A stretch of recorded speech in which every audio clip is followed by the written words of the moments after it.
नहीं नहीं, इसका बहुत बड़ा फ़ायदा होगा। देखिए, आज लोग कहते हैं कि मुसलमान जो है स्ट्रीम लाइन में नहीं है, मुसलमान पिछड़ा हुआ है, जबकि तालीम इतनी महंगी हो गई है कि आज जो है बच्चे तालीम नहीं ले सकते।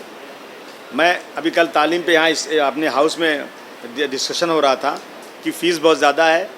छोटे बच्चे जो अभी खड़े नहीं हो सकते हैं, बात नहीं कर सकते, उनकी फ़ीस एक साल की 9-9 लाख रुपए ऐसी मुंबई में ली जाती है, एक साल की फ़ीस। ये हालत है। तो इस रिजर्वेशन से बहुत बड़ा फ़ायदा समाज के दबे कुचले मुसलमानों को होने वाला है। इस बात को विरोध किया जा रहा है ये कहकर कि ये धार्मिक आरक्षण पर धार्मिक आधार पर आरक्षण मांगा जा रहा है। वो जाहिल लोग हैं जो ऐसी बातें करते हैं। मैं उनसे पूछना चाहता हूँ कि जो हाई कोर्ट कह रहा है कि 5% एजुकेशन में दे दो, तो क्या हाई कोर्ट कानून नहीं जानता?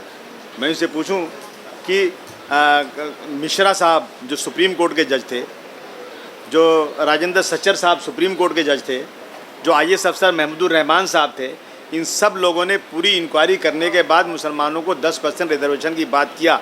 तो क्या ये लोग नहीं जानते थे कि धर्म के आम नहीं मिल सकता? ये और दूसरी बात है, इस देश में कानून बनता है, बिगड़ता है, अमेंडमेंट होता है। कोई भगवान ने लिख के नहीं भेजा, अल्लाह ने लिख के नहीं कुरान शरीफ की तरह भेज दिया है कि उसका एक नुक्ता भी अब चेंज नहीं हो सकता।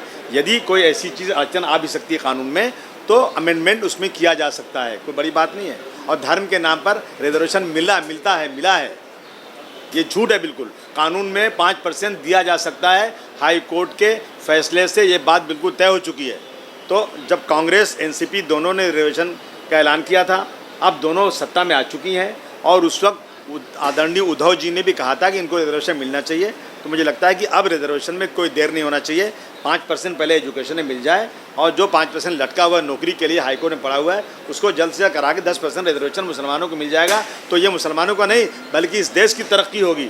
अगर इस देश के 10-15% पिछड़े होंगे ना, तो भारत का विकसित देश नहीं माना जाएगा। देश के भले के लिए इस काम को करना चाहिए। भारतीय जनता पार्टी इस देश में मुसलमानों को कैसे तकलीफ़ दे, कौन कौन सा कानून ऐसा बनाए कि मुसलमान चिल्लाए रोए और उसकी आवाज़ को ले जा कर के मेजॉरिटी को बेवकूफ़ बनाकर सत्ता में रहें। सिर्फ एक ही काम भारतीय जनता पार्टी का है। दिल्ली में थप्पड़ लग गया तो वहाँ दंगा करा दिया, यह है इनका काम। 4 दिन तक दिल्ली में बैठे रहे। उस दिल्ली में जो सबसे ज़्यादा सारे VVIPs रहते हैं, सारी पार्लियामेंट वही है, प्रेसिडेंट वहीं रहते हैं, प्राइम मिनिस्टर वहीं रहते हैं, सारी फौज के वहाँ पे जो है चीफ वहीं रहते हैं, और 4 दिन तक दिल्ली जलता रहा। सो रहे थे आप लोग क्या? जानबूझ करके प्रायोजित करके ये कराया गया है। मैं एक ही बात कहना चाहता हूँ कि मैं पूरे देश से हाथ जोड़ कर निवेदन करना चाहता हूँ कि आप सब लोग दिल्ली में जिनका नुकसान हुआ है उनको सब लोग मदद करो। मैं सरकार से कहना चाहता हूँ कि जितना जिसका नुकसान हुआ उसको उतना पैसा मिलना चाहिए। नहीं पैसा है ना, तो सड़क कटोरा लेके भीख मांगो, हम सब पैसा देने को तैयार हैं। लेकिन जिस आदमी का जितना नुकसान है उसको उतना पैसा मिलना चाहिए।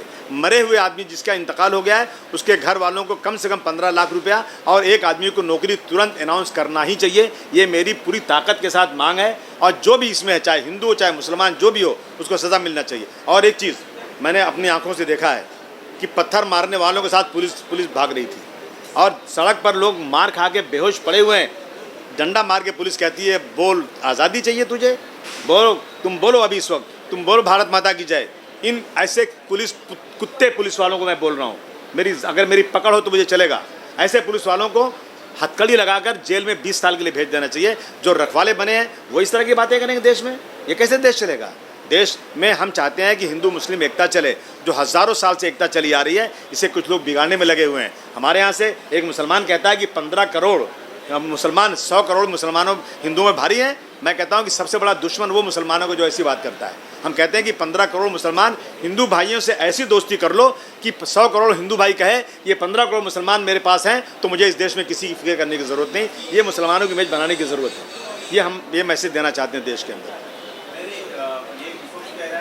उन्होंने ये कहा कि दस्तूर में जो है मज़हब की बुनियाद पर रिजर्वेशन का कोई वजूद नहीं है। एक मिनट, अच्छा क्या है ना कि बड़े परेशान है बेचारे।